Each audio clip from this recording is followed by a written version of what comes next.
Ayan, mga kabayan, shout out muna tayo bago ako maglaot ngayong gabi. Para hindi naman sila mabigo at hindi ko naman talaga sila bibiguin basta't mabasa ko lang yung comment. Shout out sa iyo Ronaldo Balasi, taga Irosin, Sorsogon, Balasi family.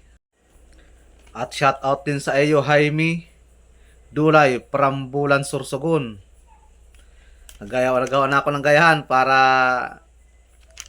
hindi ako makalimot. At shout out din sa iyo Father and Son, Pising TV, Ning Santa Teresita, Kataingan, Masbati. At kay Munching Mata, Pramulanay, Quezon. Shout out po sa iyo dyan. Ayan, pinabaan ko na kaagad at ito ang una kong natagpuan. Isang dalagang bukid, sipating kong maigi. Sipat. Ayan, nagitik. Tinamaan si dalagang bukid. Hindi man lang nagkagalaw-galaw. Nasaan kayang kasama mo? Sana matagpuan ko. Pag grupo itong isda na ito, bihira dito ang hindi na grupo. Kaya lang sa gabi siguro ay mahirap talaga hanapin at kakaunti lang naaabot ng liwanag. At ayan, tsatsagaan ko lang ng hanap para kumita na naman muli ngayong gabi. At ito, maguling-guling pa din. Ayun, may nakita ko sa ilalim ng corals. Aba, matakas. Ayun na. Ay, ang pagkailap. Ayun, wala na. Hindi ko na makukuha yun. Wala nang pag-asa. Oh no! Nasa baka abutan ko pa. Ayun, nagpaabot nga. May pag-asa. Sipat. Ayan, sala. Bato yung tinamaan ko. Wala talaga. Ayaw magpakuha. Ayun, mabuti huminto. Ayan. Nagitik ka. Narigaluhan ka ng gitik ng katatakas mo. Hindi ka ngayon nakagalaw. Ayun, may napansin pa ako sa ilalim ng corals. Ano kayang isdaan yun? Pansin ko nagsuot.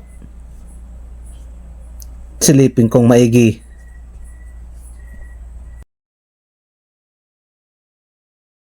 Ayun, isang isdang lapu-lapu. Hindi nakalampas yung pana ko. Ay, papasok sa butas. Ay, wala, sayang. Araw na, nasa pinakailalim na. Wala nang pag-asang makuha. Oh no! Pero hindi naman siya mamamatay. At ito na lang, sulid. Ayan, tinamaan na yung sulid. Hindi naman siya mamamatay at hindi naman masama yung tama niya. Mabubuhay siya. Kaya lang sayang din, mahal pa naman yun. 200 ang kilo. At ayun, may kanuping sa ilalim. Sipating ko na naman to, kanuping. Hop, matakas ka pa ha. Ayan na, tinamaan ka na. Tatakasan pa ako. Mailap. Palibasa itong sisid naming gabi na ito ay may buwan. Kaya mailap. At ayun pa, may nakita pa ako. Ano kayang isdaan yun? Ayun, isang labahitagod. Sipating kong maigi. Subukan ko kung magigitik ito. Ayun, tinamaan na. Nagitik nga. Totoo nga yung sinabi ko. Nagitik. At meron ako dito nakipansin na kasama niya. Hanapin ko. Dudubulin ko na lang. Tutuhugin ko sa aking pana. Ayun, nakita ko na. At ito, solid. Ayan, pandalwa. Pandalwa. Ito ang kasama nitong labahita. Kung tawagin sa amin ay labahita good.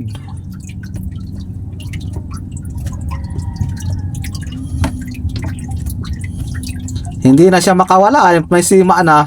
Yung gamit kong walang sima.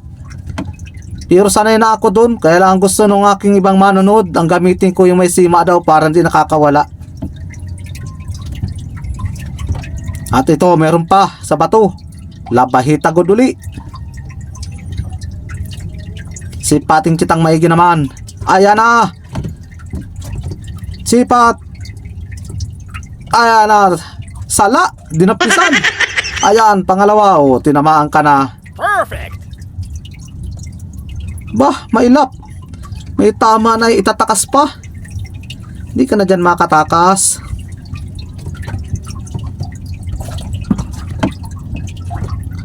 Ayun pa, meron pa sa ilalim. Isang dungis. Malapad-lapad na dungis, sipat. Ayan, sapol. Nasapol. Gitik. Paalala ko po muli sa inyo mga kababayan. Ito po ang lingwahe namin dito. Gitik at sapul.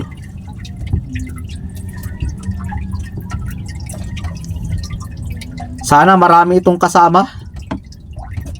Pag nagpakita itong dungis na ito, marami ito laging kasama. At ayun, meron pa akong nakita sa ilalim. Ano kaya ito? Labahitagod na naman. Sapul ka dyan, labahitagod ka. Ba, para yatang natagpuan ko ang bahayan ng labahitagod ah. Sana nga, para muli na naman akong swertihin.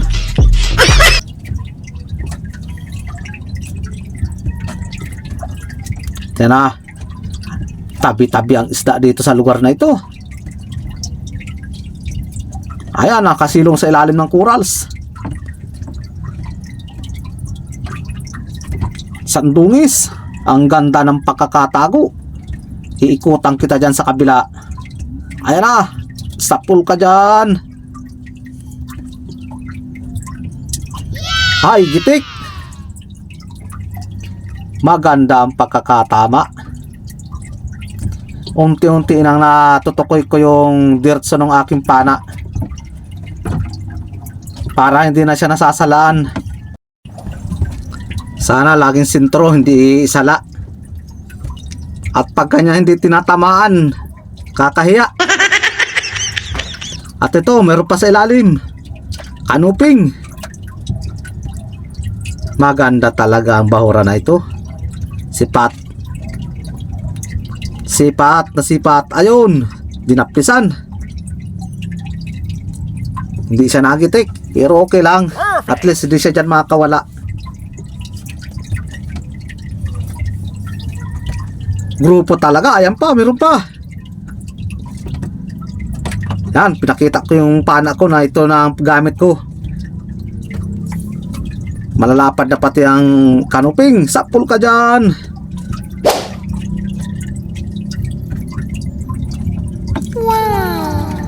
Itong isda na ito, pag nagpatagpo ito, mga kababayan, talagang halos malalapit lang distansya. Minsan tabi-tabihan. Kaya pag nakatagpo nito kami, ay swerte na yan. Buminta lang kami ng 1,000 isang gabi, okay na yan.